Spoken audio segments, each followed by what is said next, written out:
our definition of leadership, which you've heard me share this with you, and I try to be a demonstration of this, every time you and I work together, is number one, your ability to enroll others into a bigger vision of what's possible. Yeah.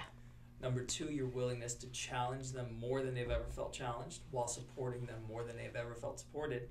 And number three, being what I said earlier about being a demonstration of what you teach.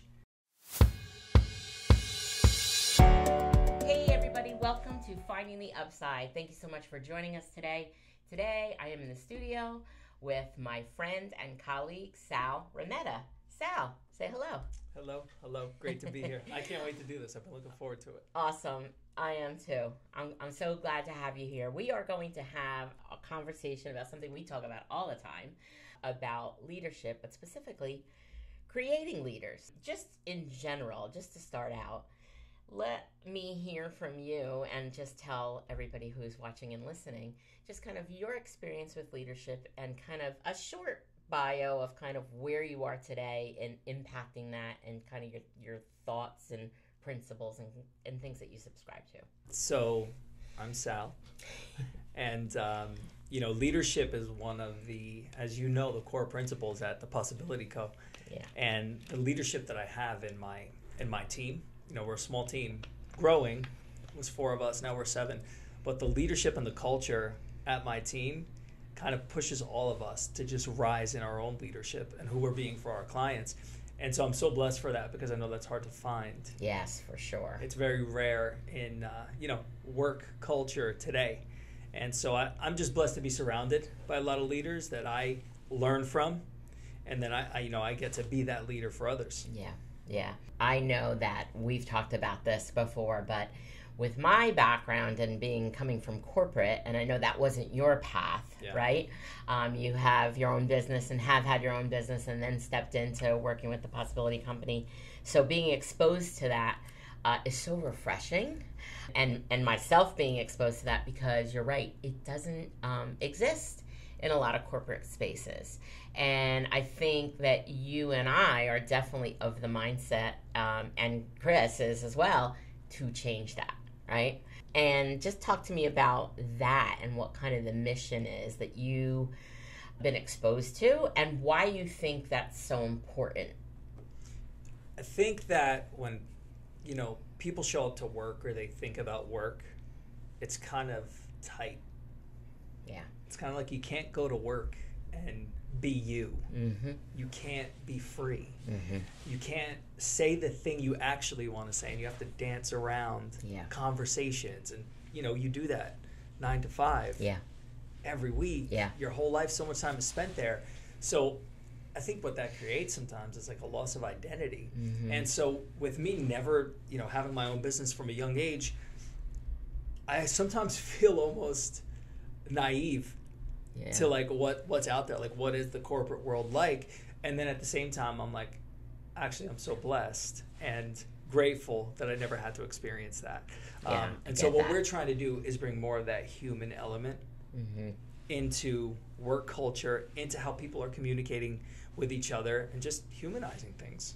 Yeah, that's so spot on. And obviously you and I are so aligned, and I am aligned as well with everything that Chris talks about in PSBLTY Company. And it really is the foundation of, and that's my experience as well, of what creates a great experience for not only the team and the people who are coming to work with you, but the leaders, the owners, the outcome, the impact to the customers, to the clients. It's such a domino effect. And what makes me, I'm so curious and kind of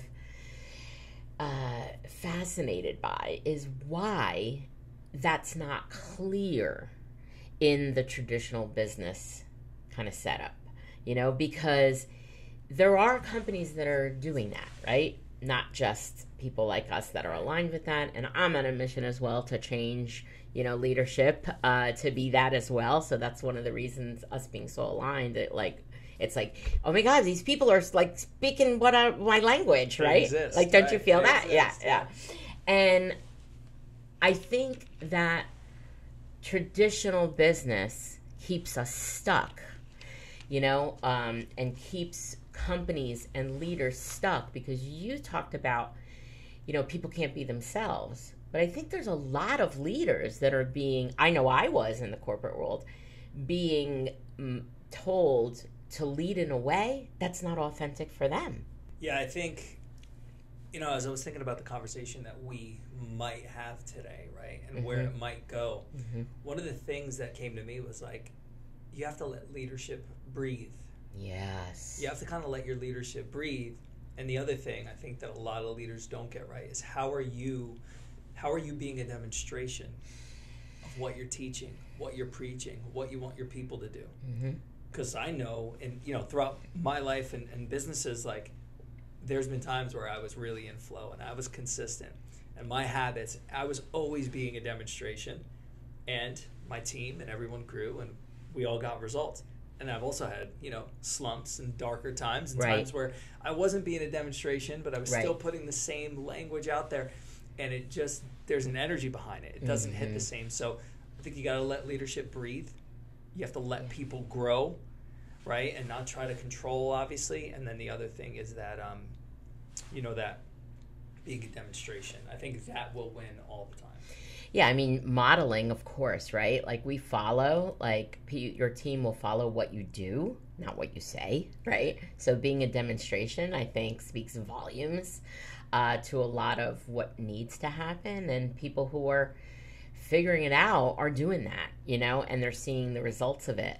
But I would agree that, I think when you talk about not being able to be yourself as not only a team member, but as a leader, that's part of it too. The energy that you spoke about, you can't fake it till you make it, because people see right through it.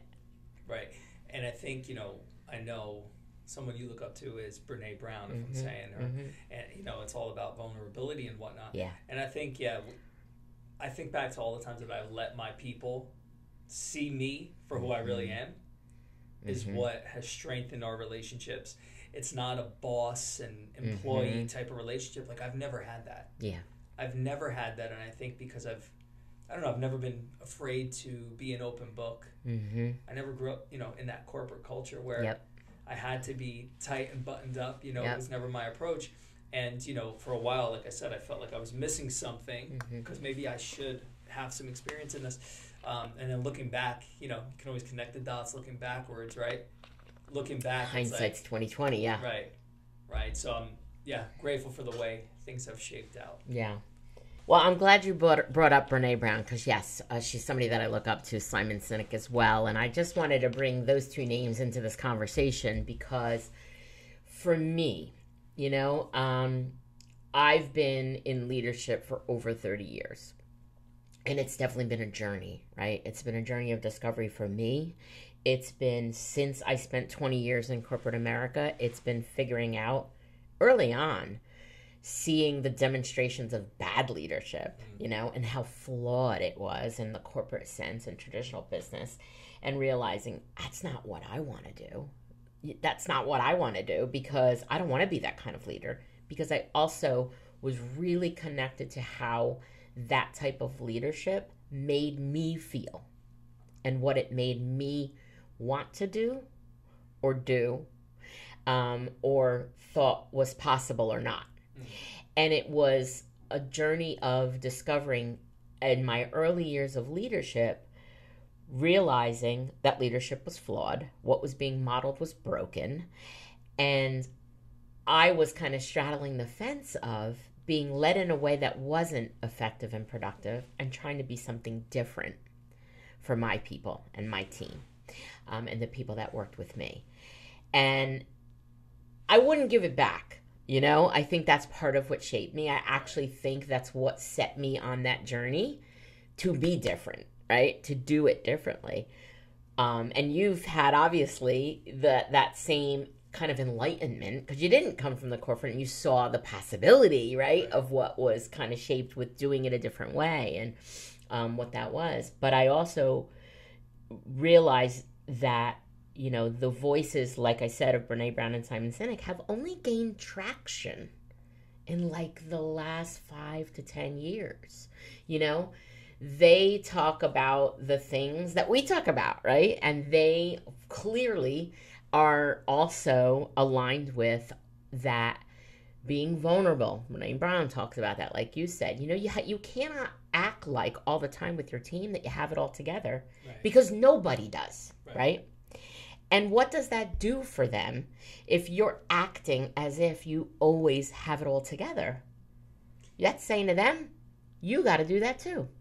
Right. I think that can create a lot of pressure for people. Right? How do I be that? How do you be so perfect all the time? Mm-hmm. How do you be in a good mood all the time? And the reality is, we're not as leaders. Yeah. We're just not. Life hits. Life punches hard. We're people. We're people. And I don't. For me, it doesn't matter if you're the CEO of a Fortune 500 company or, you run a small business with 2 employees. Like, your leadership matters. Yep. And I think being real with people and having them see you will always win over, trying to be perfect or trying to do what every other leadership book says to do. And so it's about balance, right? Because obviously you can't bring your personal life to work, right? And have it bleed on people and create a negative spiral, 100%, right? But to be real and to share stories and what's going on in a way that your people can connect to, what does that do? That creates a stronger bond amongst you and your people. Yeah. Right? And with a stronger bond, then we can go and be a stronger unit for the people that we help. Yeah, 100%. And it has that ripple effect, because that's the thing. Everything's connected, right? It's connected to not just the team and your experience as the leader, right? But then also how that spills over to your customers and the people you're serving, right? And, it's interesting to me because I think there is a lot of, and this is my perspective, I think there's a lot of people that are trapped in that corporate think, as I call it, that could step away and say, no, this doesn't work, it doesn't feel good. But when you're in that world, it's difficult to kind of do many times, right? And so what I'm hoping is that becomes normalized in that culture. Because for you and I, right, like, I was different inside corporate America, but I got a lot of heat for it, doing things the non-traditional way, right. Which was silly because I had better results than a lot of other teams. But I think that when people step away from that, it's easier. So like for yourself, you didn't have that route, right? You could definitely lock on to that. Me transitioning into entrepreneurship, I have the freedom now to do things the way I want. So I think for more and more people that are leading in whatever capacity, whether that's in corporate America and their own business, kind of understanding that is really important. And moving away from the traditional leadership advice, which is still out there. There's just a lot of people that are very popular that are giving leadership advice that, same old leadership books, that doesn't work. It just doesn't work. And so I only hope to normalize that different, perspective and what we're talking about here, because more and more people do that, the impact of not only what it does for the people that are working with them, but for the companies and the people they serve as well. I think in order to become better leaders, right, it's like, what does leadership mean to you? Right? And one of the things we believe in, our definition of leadership, which you've heard me share this with you, and I try to be a demonstration of this, every time you and I work together, is number one, your ability to enroll others into a bigger vision of what's possible. Yeah. Number two, your willingness to challenge them more than they've ever felt challenged while supporting them more than they've ever felt supported. And number three, being what I said earlier about being a demonstration of what you teach. Yeah. Right? And so let's, definition number one, your ability to enroll others into a bigger vision of what's possible. We've all done that for someone. And if we all think back, we all have someone who's done that for us in our lives. Right? Without this person seeing more that was possible for us than we could see for ourselves. If you really think back, and maybe let's do it, right? Think back to someone who has done this for you. It's like, wow. And you've probably been that for someone else unintentionally. Yeah. So what if we did that intentionally? Right. right? What if we didn't look at leadership as, okay, I'm just an admin person at this financial firm. I'm not a leader. It's like, no, you are. Right? You lead people, you lead your family, and at work, you lead people whether you know it or not. It's just a matter of, is it intentional or unintentional? So if we can get intentional about one thing, I want to help others see a bigger vision of what's possible. Like, how can I do that today? Yeah. Right? Yeah. See, like, the power that can be behind that. Yeah. Well, why don't we, you suggested it, so why don't we go back? Who was it that did that for you? And you might have multiple people, but if you could share, if you will, a story of who did that for you. Yeah, so the first I have two people, and the first one that comes to mind is my father. Now, my father is an Italian immigrant, came to this country, worked with his hands, and his leadership was very unintentional and indirect. When I think back to what he's done for me, his leadership came from, it was very much tough love when it needed to be, and it also came from the lack of stepping up, and I don't mean that in a bad way. His leadership came from how he let me go and he let me experience things and wasn't trying to be in control. And that also leads into the second person, which is Chris Smith. Chris helped me see more that was from the moment we met. He saw more that was possible for me than I could ever see for myself. And my team and I just had this conversation today. What Chris did for me was he would consistently ask me, what did I want? What did I want in the next 5 years? What was important to me business-wise, financially, family? What are some trips that I want to experience in the next few years? Like, he asked me these questions and we would talk about it. And, I was like, okay, that was cool. It's cool to talk about that, and it got us connected. But he doesn't forget. And so then he would throw me into uncomfortable situations. And I was super uncomfortable. There were things I didn't want to do, but I always did it because I followed his lead. Very interesting. On the other side of that discomfort, there was always more possibility. On the other side of that discomfort, I became a better leader. I became, made more impact for our clients. There was so much more that happened.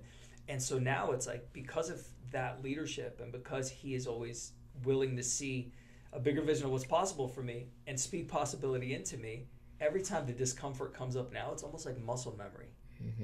Like, it's very strange because I was in a very comfortable place, kind of built my business, and it was easy to get complacent, and that's not where I am now.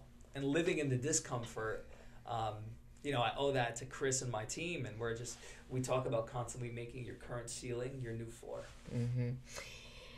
I love that, and thank you for sharing both of those experiences. And I want to follow up on both of those a little bit. I think I love that you pointed to your dad, right? But I also love how you described his leadership, and he probably, if you asked him, would not qualify himself as a leader. No, never. Right? Yeah. And how you turn that, and why I love that, right, is, of course, our parents usually are intentional in some ways of being a leader, but not in the traditional sense of a leader, right? So I love that you pointed to that. But I also think that really is the foundation for me, and I think we both agree, everyone's a leader. Everyone has the ability to lead, and not everybody thinks of themselves that way. And I want to share, like, I'm doing right now with a company, I'm doing a leadership series working with probably 30 people in a series of trainings. And when I ask some of the questions about, do you have direct reports and how long have you been in leadership? I would say 70% of the people in this training have no direct reports, and they don't really see them. They didn't really see themselves as leaders, and were wondering why they were asked to participate in this. And what I love about this company is they have the belief that everybody has the ability to impact others in a leadership role, right? Or not a role, but a leadership in a way. Yeah. And so it's aligned exactly what we're talking about. And I don't often find that in a lot of companies when they ask me to come in and do leadership training. So that was so unbelievable. But when we talked about exactly that, and I said, one of the things that I want to change your perspective on before we get into anything about, concepts and learning and all of this is change your perception of what a leader is, because we are all leaders. We all have the ability to inspire someone, to impact someone, to take care of someone, to stand in their belief gap, to support them, to teach them, right? And just like you're sharing about your dad, like that fits right in line with that. And 100% we've all had that ability. If we think about it, there's somebody we've done that for, even though we don't have a role as a leader or an official title, because leadership isn't about a title, power, or authority at all, right? And so I love that you spoke about your dad in that way, because that's another thing that I think we need to normalize more is everyone has the capacity to be a leader. Yeah, and parenting is like the ultimate leadership, right? Yeah. There's a lot of pressure around it. Yeah. We can feel like we get it wrong. And thinking back to my dad, it's interesting. You're making me think deeper into that. And like that, tough love can actually be a great demonstration of leadership. And it can also be very toxic, right? And I'm lucky that I didn't have the toxic part. But there was, times where he was fully supportive, made sure I had everything I needed. And there were times where I screwed up. And once I screwed up, it was like, hey, I'm here, but you're on your own with all of this now. And so there was a lot at a young age, and I'm the youngest of three, that I had to figure out. I had to figure out how to cover bills that he once was taking care of for me right at a young age. I had to figure out, I had to get resourceful about a lot of different things, but it was because of the mistakes that I made. And so that was a really, interesting thing that came up as you... Yeah. I love that, and I think that, obviously wearing the hat of a parent and being on the other side of it, of what our parents did for us, again, looking back, you draw all the lines, right? You see that. But it's interesting, like, if you applied that to the corporate space, I think, or corporate or business space, let's put it that way, I think, I don't want to term it tough love, right? Because it can be very misinterpreted, right? But I think it's empowering others to fail and make mistakes and let that be okay, and give them the space and the support to learn from those mistakes and grow and figure out a better way, get resourceful, do all those things, right? And holding safe space to do that inside a business and an organization and within a team is so critical, right? Because think about if your father did not do that for you, right? Or you got in trouble for making a mistake. And that happens every day in workplaces where people get in trouble for making a mistake. My mantra is, if it happens, I want to know. We'll figure it out. And let's figure out how it won't happen again, right? But we do that together.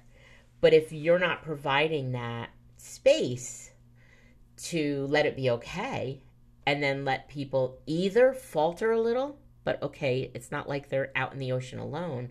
They have somewhere to go if they need help and support.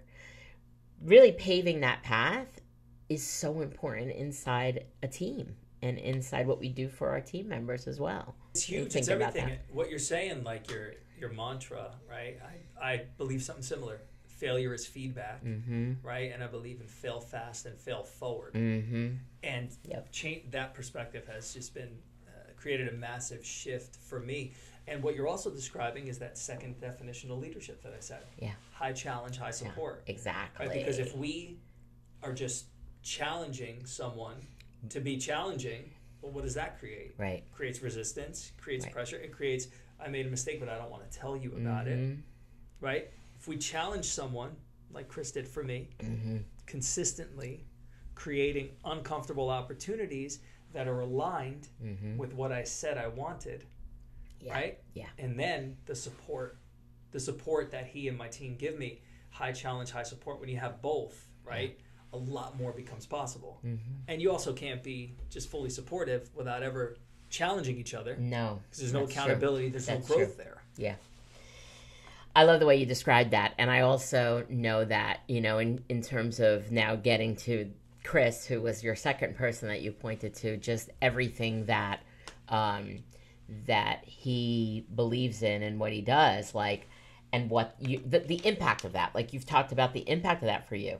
And you mentioned when you described he was that second person, that he made you see so much more than was possible than you could ever see on your own, right? And I think as a leader, that's like the model, right, that we want to subscribe to. And I've done that, of course, I've done that in with my team, with past team members and what have you, and people have done that for me as well. And I had one that I was thinking of was my very first manager.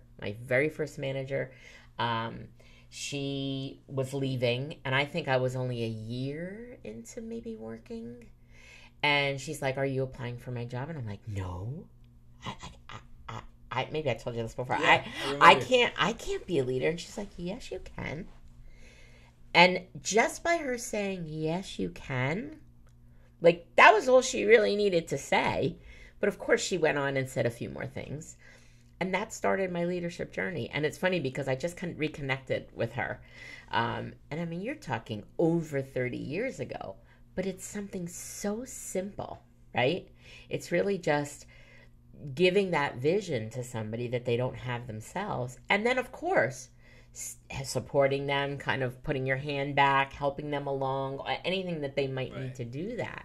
And I have to say also, what I was thinking about when you were talking about Chris and what he did for you, as a leader who's had so many people that have come, through working with me, I definitely, and I think I said this, I know I talked about it in a talk that I gave about leadership, watching somebody grow beyond what they thought was possible for themselves is the most rewarding part of leadership for me. And I had a guy who worked for me years ago. And to be honest, we were in an environment where there was a lot of competitive firms, and he had shopped the competitive firms and he couldn't get hired. And I basically just had a feeling, and I was like, I'm going to give him a shot. And really, he was just one of my mentees that, as a leader, I was his mentor.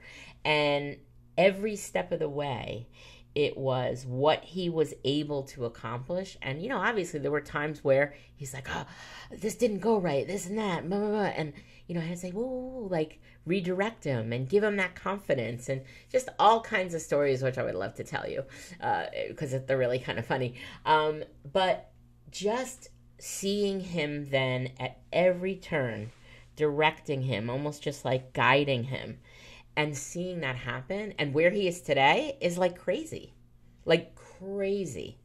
And so for me, it's not about like, "Oh yes, look what I did." No, that whole experience of seeing that happen and seeing his eyes open to that he was capable and he could, that whole thing is like what I want every leader to feel. Absolutely love that. And look, everyone says, right, you want to make more money, help more people. But we always look at that from the lens of helping more clients. How can we get more clients? And one of the things we believe in at our team is don't step over dollars to pick up dimes.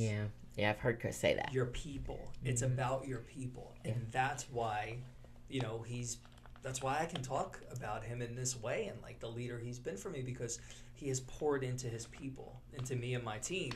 And what's on the other side of having 5 people seeing themselves as leaders amongst our team? There's no higher ups in our team. Yep. There's no higher ups. It's the truth. If you look at our job titles in our email signatures, it's leader at PSBLTY Co. And at first, that was just like language. I'm like, yeah, that sounds cool, but it's Chris, and then there's us, It's not like that anymore. And one of the things there is that, like, language creates, right? And so we talk about this. We're all leaders. We talk about this all the time, that it started to become part of our culture. And so, when we think about make more money, help more people, I think a lot of CEOs or people in leadership positions, they miss the boat on, well, help your teammates first. Yeah. And now helping more people actually becomes easier because it's not all on you. Yeah. It's so true. It's so true. And I love how you explain that. And for sure, I love that. When I heard, I think he, in a call, he described that nobody can call him boss, right? And I think that, and everybody's a leader, right? I think just the simpleness of that and what that does, you mentioned culture, and that's where I want to go now, what that does for the culture, which when we think about that and when that's talked about, you're so right that it's so missed in so many places about what that can do. And although we've come a long way with companies and businesses and leadership, I think culture is something that people are talking about, right? How to craft the perfect culture. I think in traditional business and corporate, a lot of people kind of, talk the talk, but don't really take action on that and really change anything. And the thing that you are explaining of what that does and how that transforms really how you all work together, the impact that you can have, all of that, and the results. Because it's not just about, sometimes when I think we speak about this, a lot of people tune it out because they're like, yeah, that sounds all great, but how do you make money? How do you make money? Right? Of course, you're in business. Yes, you need to make a profit. You need to make money. But what I think they miss, as you said, is that's what creates the ability to do that. Because the more that the environment and the culture is right, the more that things can flourish. And we can get all fun with analogies, but we need to. If you look at, a fish tank and the fish are not thriving, you don't say bad fish, right? That's a bad fish. We got to get rid of the fish. You're like, why aren't they thriving? We have to fix the water. We have to fix the environment. We have to fix all of that. If the plant isn't growing, we need to figure out what is it that the environment doesn't have, right? That's supporting the plant. So, and when we correct that, we see them flourish. Well, it's the same inside any company and team. Because the more that culture hits all those balances, those marks of balance, the more that's possible. And the impact of that is not only to the people, but to the company, to the clients, and yes, the results you gain. Yeah, I think when you focus on building a strong culture internally, right? Externally, what your clients will experience, your customer service, whatever industry you're in, externally, your results will be greater and you'll have more fun getting there. Because we focus so much on results and making money, and we need that, right? But I think in doing that unintentionally, we end up creating a bit of a mess for ourselves, a bit of a mess in a culture where, there's people leaving and having to fill spots more and having to hire more and train more. And how much energy and time do we exhaust doing that? The other side of it is, as a possibility, we can make more money in a way that is intentional, that's aligned with what everyone on the team is about, and people are just happier doing it. Yeah, and that's the other thing. I love that you said that. It's so much more fun, right? Yeah. And people are happier doing it. It's not just the people; it's everyone, right? It's that has a spillover effect to your clients and customers. And I heard it said one time, I experienced a small business. Also, they were probably a team of maybe 10, and the owner said to me, you'll feel it. You'll feel the energy, and you do, you do, and it's often, I think, similar to when you don't feel when you don't have a good experience, say, with a company. For me, and sometimes I wonder, and I want to ask the question of you, is it just me who feels that or sees that? Because I'm at a place where, I think I told you this at one point, I walk into a business or I have an experience with a company and I'm like, they need to do this, they need to do this, they need to do that. Because operationally, that's what I do, right? I fix that stuff. And it's so apparent to me, because I do that, where things aren't right. You know, you could feel the energy of the people that you're speaking to. You can see based on kind of how they're handling you, whether they're empowered to, you know, not only help you, but they're empowered and they're happy, not just like, okay, let me just get this over with and talk to this client. Like, it spills over. So, you know, do you feel that as well? Do you experience that as well? And what do you think based upon, you know, this kind of concept of that it spills over into, it's very apparent. It's like you can't hide it. You feel the energy, people see it, and that is not going to obviously impact your business in a positive way. It's going to react in a negative way. What do you think? It goes back to the same thing we were just talking about, like what's happening internally is what's going to show externally. Yeah. Wayne Dyer, I don't know if we talked about this. He talks about the orange, right? You squeeze an orange. Oh, no, we didn't talk about that, but what yes. Do you get? I'm going to ask you some funny questions. What do you get when you squeeze an orange? Juice. What kind of juice? Orange juice. Why? Because the orange has orange juice. I don't know. It's what's inside. Yeah, 100%. It's what's inside, right? So this idea of internally comes out externally to your clients. When you squeeze an orange, you get orange juice. And so when we're being squeezed individually or as a company, we're being squeezed. The client's kind of a pain in the butt. You got a situation to deal with.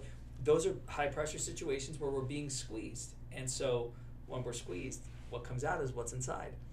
If what's inside is a strong culture, a culture of people who see themselves as leaders, people who are willing to take 100% responsibility, well, that client's going to have a better experience. I love that. I love the way that was explained. Yeah, and what I was thinking where you were going with that is, because I wasn't familiar with, you said Wayne Dyer, but I wasn't familiar with that particular lesson or example, but I think this applies as well. You know, you could have a beautiful orange, right? A beautiful orange, but it's dry as anything. And when you squeeze it, there's no juice that comes out, right? Or you could have something that is got a little bit of flaws, maybe isn't perfect, and you squeeze it and it just flows, right?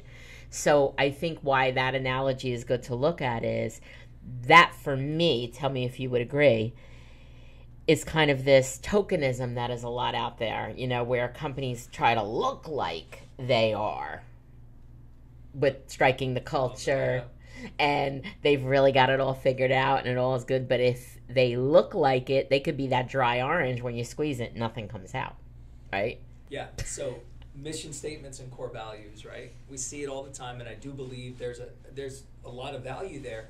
But what usually happens? A company has mission statements and core values. They do a team building exercise. They build this stuff out, and then it disappears. Or it's on the wall, and nobody can recite it without looking at it, and nobody actually lives that every day, right? And so that's that third definition of leadership that we believe is being a demonstration of what you teach. And so one simple way that I think some of these, you know, from corporate to small businesses, okay, what are 3 of our top values? And then how can we actually live that out every day? How can we have every one of our customers experience that? And how can we be that of each other? So to give that a little substance, like some of our core values are be 100, take 100% responsibility 100% of the time, okay? Always be creating, meaning, hey, in a situation like this, am I just going to show up and, you know, pretend and like I know what I'm talking about? Or are we, me and Maria today, going to create something incredible, right? When you're out there in the world, always be creating opportunities. Yeah, I mean, so obviously core values and mission, that's one of the things sometimes I have to help companies do, right? And what some companies dig in and they live it and they breathe it, but many, it's just about having that thing on the wall. Right. And I also, I mean, and you're so right, obviously, like you can't have these core values, just like really people, right? There's a lot of people walking around today that say they subscribe to different values, but they're really not a demonstration of that value, even in their own life and with their own family and with their own character.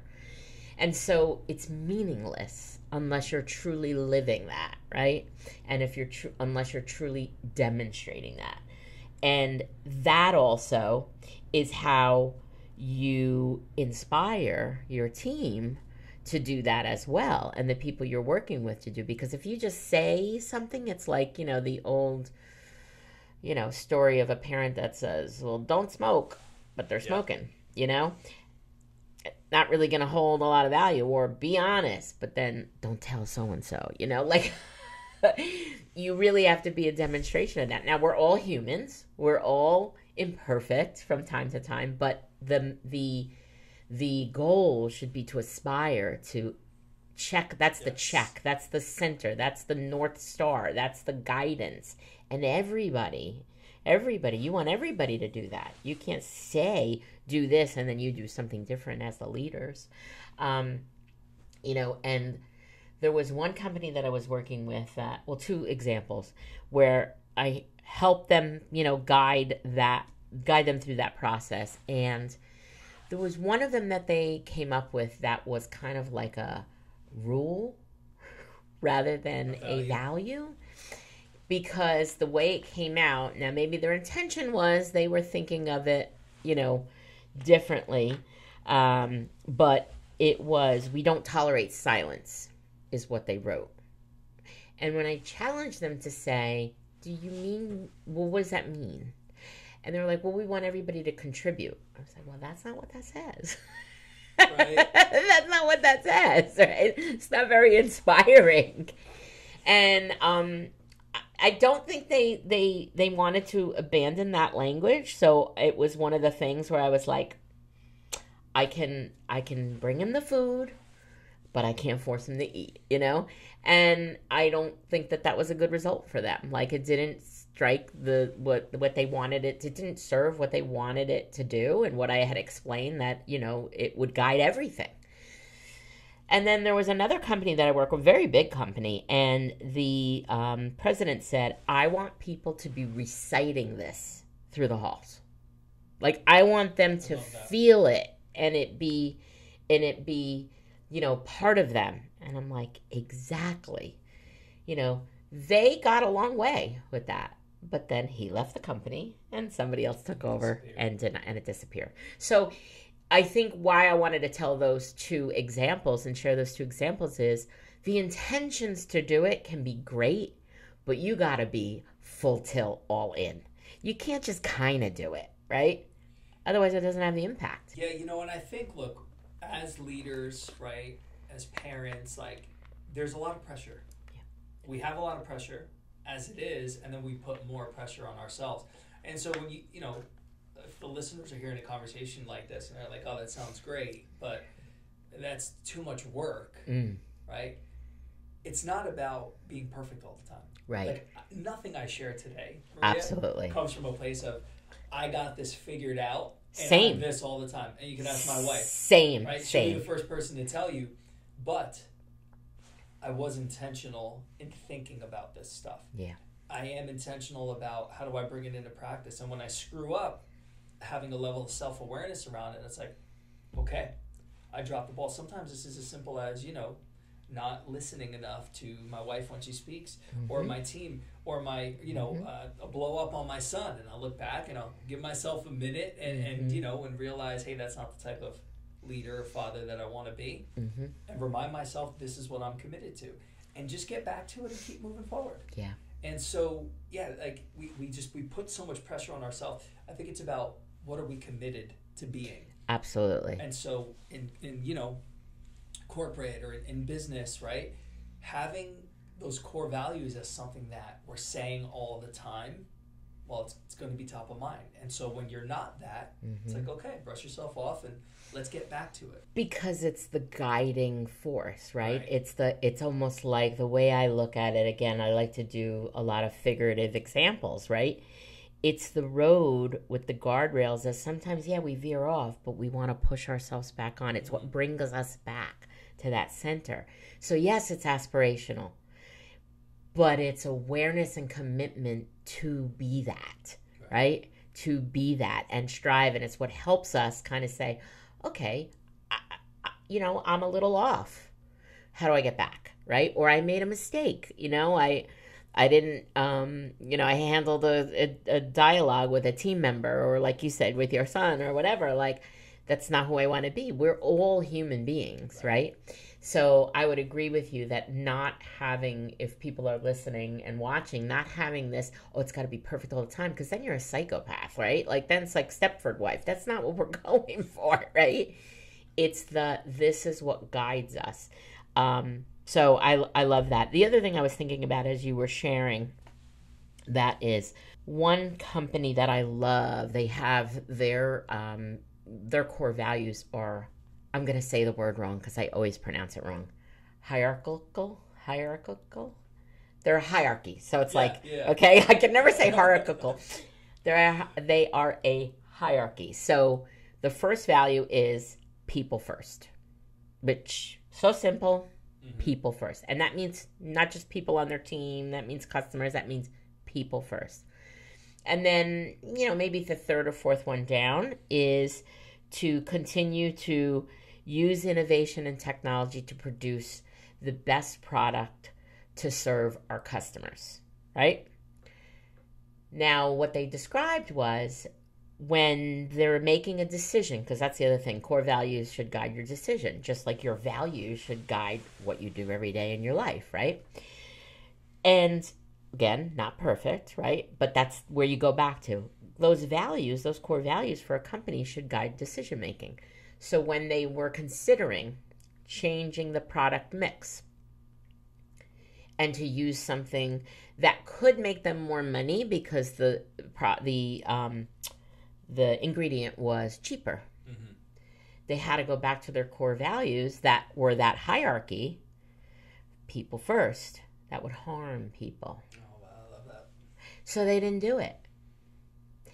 And if you think about just the commitment to that, right? And how it also helps them to make decisions that, what I love about that, not only about business and strategy and being a leader, is that I think a lot of companies do that, right? For the money, right? And you get it. But when you have those values that kind of tap you on the shoulder when you're like, no, nope, that's against our values, it makes you do the right thing.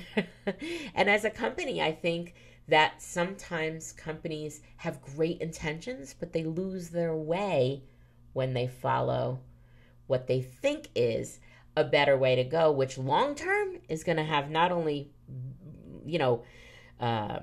bad impact for people, but it ultimately could also deteriorate their business, because if people find out you're using that, then there's all kinds of things that can happen. So I guess what I'm saying is there's a lot of times in business very short-sighted decisions that are made, and I think the core values help guide you to make sounder decisions that are better for what your intentions are and who you are, so yeah. Wow, I love that example. And it's like, look, had they not been speaking their core values, right, then it doesn't exist to help them make these big decisions. Correct. Had that not been present in their culture, they make the decision based on money, short-term reward, but for what could have potentially put them out of business, or lawsuit, or something happens, right? And so it's like this ripple effect of, okay, let's be intentional about creating our core values. Let's talk about this. Let's demonstrate it as much as we possibly can. Let's be committed to demonstrating it, and that helped them make the right decision in that moment. That's amazing. Yeah, I love that example. I love going back to that and sharing that.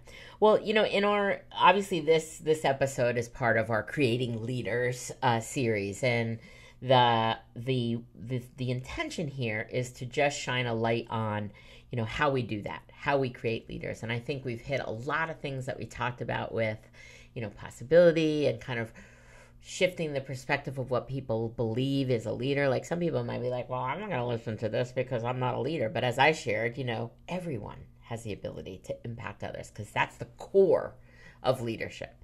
And that's the core of being a leader. But what do you think in today's, and just from your own experience, what do you think is a way to help people kind of embody the shift in perspective of me being a leader every single day, right? Like, in other words, I don't have a title. Again, it's not about the title. So what can I do? What can I do as a person? What would you say to somebody that says, okay, if I can be a leader, but how do I do that? We kind of talked about it already. Tell me. Think about a person in your life who helped you see more that was possible than you could see for yourself at that time, right? And so how can we be that for someone else? Mm-hmm. And so you shift that perspective from leader, job title, or role to leader. Well, I've actually helped my brother, my sister. I've helped, wow, you help your people see that they have done that for other people. Mm-hmm. So I think it really comes down to, what does leadership mean to you? How do you define it? Yeah. You know, and so if we think about that definition, your ability to enroll others into a bigger vision of what's possible, it opens up like just new gateways to what's possible as a leader, regardless of your role or title. I'm glad that I asked you the question to repeat that, because I think that is so important for people to really lock in on, right? And that's part of, again, what I subscribe to, you subscribe to, what I also just want to normalize more and more is that everyday people having an impact on others makes you a leader, right? Allowing somebody to see a different way, or allowing somebody to see something that they didn't see themselves. That's it. And when you get that, not only does that change the perspective about what you can do, and I think in this world, like where we are, like it could be hard sometimes, right? How do I have a positive impact? And a lot of people strive for, I got to get a different job. I got to do something different. I have to have this different title or this level of experience, or my ducks in a row or whatever. And I think that point of allowing yourself to see yourself as you have the ability right now, and, there's something that Simon Sinek says all the time that I love, and I use that and subscribe that. It's not about leading the charge. It's about taking care of people, right? And to the left and the right of you. It's not about, I have this position, so I have people under me. It's the left and right of you. So that doesn't matter whether it's in your company, your business, on your team, in your community, just all of that. And the other thing that I like to normalize is a lot of people will say yes, but then who can you impact, right? Meaning you want to impact as many people as you can, and more often there's an opportunity to impact somebody that isn't part of the same club as you, that doesn't come from the same place as you. I think a lot of people wholeheartedly take on that, but we have the ability to affect people that don't have that modeled for them, And that in this world is something that we need, right? And in our society, we need. And so creating leaders for me is, I would also say, it's about helping everyone kind of accept that gift that you can have and the impact. You don't have to go searching for a different career. You could have a positive impact in the interactions you have every single day. Yes. With the people that you encounter intentionally or by accident. Thoughts on that? What do you think? You know what? I forgot who it is. This isn't my thing. It's have, do, be. Yeah. Right? The idea of have, do, be. Yeah. Naturally, we think about, I think I'm going to get this right. We think about all the things we want to have, and we think about everything we have to do in order to have those things, and then we end up becoming someone unintentionally. Yeah. We end up sometimes becoming someone we're not proud of because we've been focused on all the doing. Where if you reverse that, be, do, have, think about who do we want to be as a leader, right? For example, who do we want to be? Once you think about who you want to be, what you have to do kind of becomes clear. Yeah. Right? What would, let's use, a generic but incredible example, Steve Jobs. In order to be Steve Jobs, what do you have to do? Well, it's clear. You're going to have to get uncomfortable. You're going to have to take risks. You're going to have to put, any limiting judgments that keep you back from taking those risks. That's got to go aside, because you don't become that if you don't do these things. And then in turn, you end up having all the things that you want to have and that you wanted to create. because it emanates from who you're being. And so I think when it comes to leadership, culture, work, all of this stuff, I think if we are intentionally focused on who are we being, how am I showing up for people day in and day out, I think all the things we want to have and what we want to create, like we could actually become the change that we want to create. Yes. Yeah. I think that's just right there is so inspiring, right? Like, because all of us, I think, feel it, that we want to inspire change. You know, I remember, this is the other thing that I would say, it's like, I also, why I think this is so important is that it really can help to exponentially raise the ripple effect of leadership, right? And of change, and of inspiring others to see what they don't see. You know, just all of those things, and all the things we've talked about, and all the things we speak about. And, you know, there's a lot of great cliche statements, right? Be the change you want to be, you know, be the change you want to see, or whatever. But I think they're valid. And I also think, you know, when I think about being a leader, and when I talk to people about, sometimes people haven't had the experience, right, that we're talking about. So maybe they work inside a company, they hate their job, they've been at other companies. It's the same thing because they've experienced that flawed model of leadership, right? And so they just are worn out and worn down and what have you. So in inspiring others to see beyond what they think is possible, or helping to have people grow beyond their current capabilities or skills, how do you maintain that sense of possibility and optimism when there's lots of setbacks, either for yourself, if you want to share an experience for yourself, or somebody within your team? How do you handle that and continue to be that possibility and optimistic view when setbacks or failures occur? Yeah, I think, you know, the truth is, like, I definitely don't always do the greatest job at that, right? And if we are just trying to be positive and optimistic all the time, it's just not true, right? It's not going to be genuine. But one thing that has always helped me when it's time to perform, or when things go wrong, or is realizing that it's not about me. It's just not about me. Right? And so if something, you know, something's going wrong for me in my life or in my business, well, if I'm sitting down with you, what I have going on, that's none of your business right now. And if my intent, right, is to serve and help others, it's like, well, I'm here for you right now. How can I be, you know, the positive change? How can I help Maria see more that's possible in this moment? And so part of it is just trying to be really present, which, you know, we could all get better at, right? Like, the world, life is busy. But how can we just be present?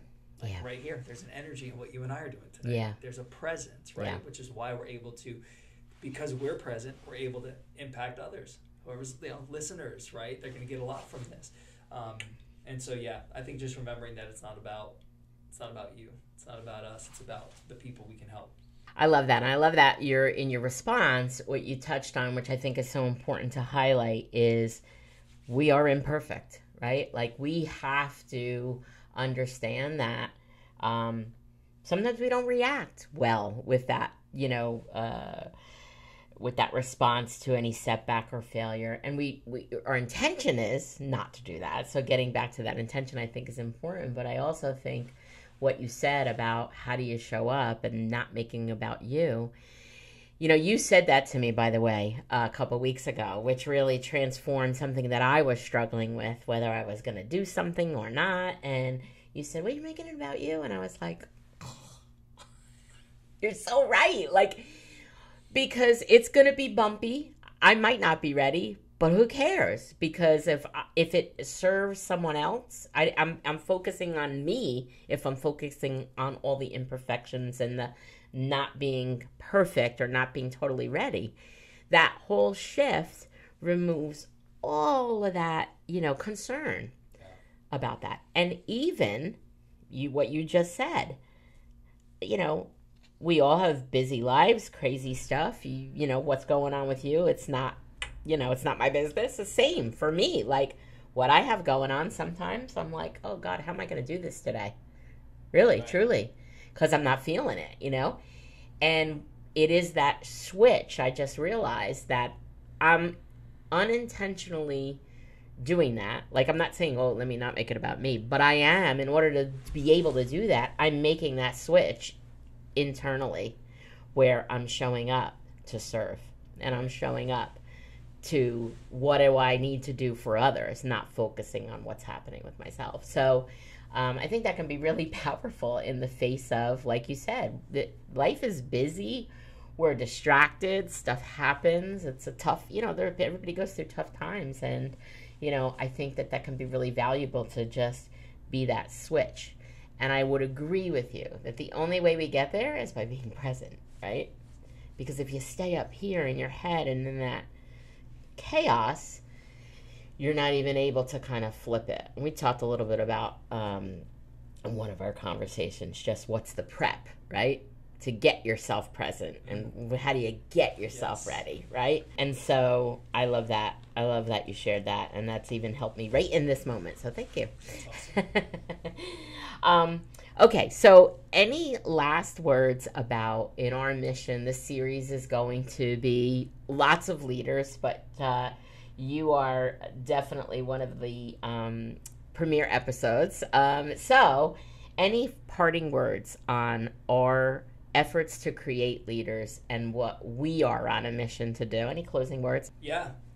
In creating leaders, I think the best thing we can do is have people see that they are a leader regardless of their role or title. Yeah. Right? And so do this simple exercise with them. Yeah. Say, I want you to think back to a time where, or not even that, I would say have them think about someone in their life who helped them see more that was possible than they could see for themselves. Yeah. Give them some space and time. Have them think about it, right? You'll be amazed at the responses that you get. And sometimes those things are, more than not, those things are a small thing that someone did for someone. Like you shared about your first manager. Said, you can do it. That was it. It triggered something, right? It created this ripple effect. 30 years later, look at what we're talking about. Had it not been for your manager, that doesn't happen. So have your people think about who that person has been for them. Have them write it down. Have them tell you about it. Having them reach out to that person if they're still here with us to acknowledge that, right? Because think about what that does for the other person. Someone made an impact on you 20, 30 years ago, and they're hearing from you saying, hey, remember that time, right? Yeah. You helped me see this, and I wouldn't be where I am because of that, so I just want to thank you. Right? Like, there's a power, there's an energy behind that. And then having them think about who have they done that for. Because if they think about, I'm sure they will have someone. Well, and if they haven't, if they can't come up with somebody that they've done that for, I think that whole exercise of letting them see somebody that did it for them can give them the power or the belief that they can, and then the challenge and the bold ask to go do it for somebody else. Somebody standing in line, you know what I mean, at the grocery store. Like, it doesn't have to be this big epic thing, like I have to go have this impact. It's let somebody see something they didn't think was possible. It could be in your everyday life. It could be in, whatever, like all the roles we have. Like, I know you coach basketball for kids. It could be in that moment of feeding that into somebody that doesn't believe. It could be in seeing somebody struggle and giving them the whatever you say to them or take them through to help them get that belief that they can do it, or they're capable. It can be anything. Leadership is like a muscle. Yeah. Right? And so acknowledging, if someone doesn't feel like a leader, you're like, look, this isn't something that happens overnight. It's like a muscle. It's like going to the gym, right? Like, in order to lift more weight, you got to start lifting weights. And so what can we put into practice? Maybe it's this idea of helping people see more that's possible. Maybe it's this idea of high challenge, high support. Or it's like, hey, I've been talking a lot. How can I start being a demonstration of it? Yeah. Right? So take one of those things, focus on it. Consistently, you build that muscle, you start to, grow and expand your leadership in other ways. Yeah, I love that. And I also think, and we didn't talk a lot about this, but obviously there's a lot of, I think these are foundational things, and they're easy things that everybody can access, right? It's not like you have to go through some leadership think tank program, and it's really having that self-awareness and that desire to improve your own abilities, right? And most leaders today don't get leadership training. You know, think about how most people fall into the traditional position of being a leader. They either start a business and they're the boss, or they get promoted because they were good at their job. Right. That doesn't make you a great leader. So in order to be a great leader, whether you have the title or not, you've got to then build that muscle and have that practice and work on that and build that ability to have an impact with others. And it can be something so simple as you shared, just letting people see something that they didn't see themselves, the possibility in that. So I love that. Yeah, it's awesome. It's the greatest gift. It's the greatest gift I was given. Yeah. Someone who saw more in me than I saw that was possible for myself. Yeah. You know? Well, thank you so much for joining me today, Sal. I really enjoyed our conversation. I knew this was going to be special, and I knew we were going to create something great, and so I'm glad that this was documented and recorded, and we have it forever. And I appreciate you for your leadership. I appreciate you as well. Thank you so much, not only for that and your leadership, but also for joining us today. Thank you all for joining us today. I hope you've enjoyed this episode. This is one of the first of a series in creating leaders. I hope you've enjoyed this conversation, or if you're watching, thanks again, Sal, and we'll see you soon.